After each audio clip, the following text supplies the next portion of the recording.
Together 16 historic sites in a walking tour. It's indicated by the lovely path of bricks you see before us on the sidewalk. It is a convenience for the tourists. And now that you're on our tour, you are no longer considered to be tourists. You are honorary residents of the city of Austin. We're not always going to do the tourist thing, so if you would please follow me.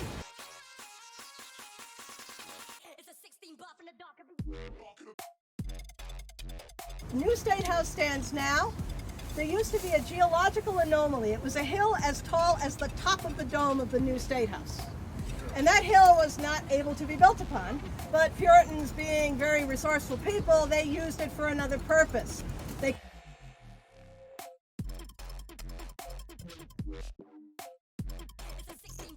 It's about 95% literacy. I think we've fallen away from that a bit in the modern era, which is a real shame.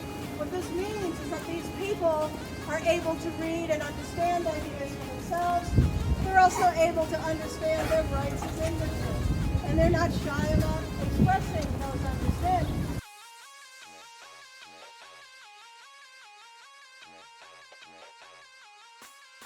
It was important that it was able to do so. Remember all those merchants who lost their court case? By the time I'm talking about 1773, Hutchinson is not only an admiralty court judge, he's also the governor, the royal governor of Boston. The reason why he was not well liked among the populace is because he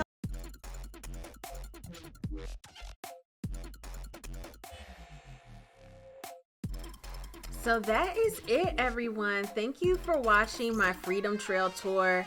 Now, this is not a tour that I would recommend in the rain. And also, if you want to walk the entire Freedom Trail, we honestly only stopped at 5 places and it was a lot of talking. Very informative, but still a lot of talking. So keep that in mind if you want to do the entire Freedom Trail.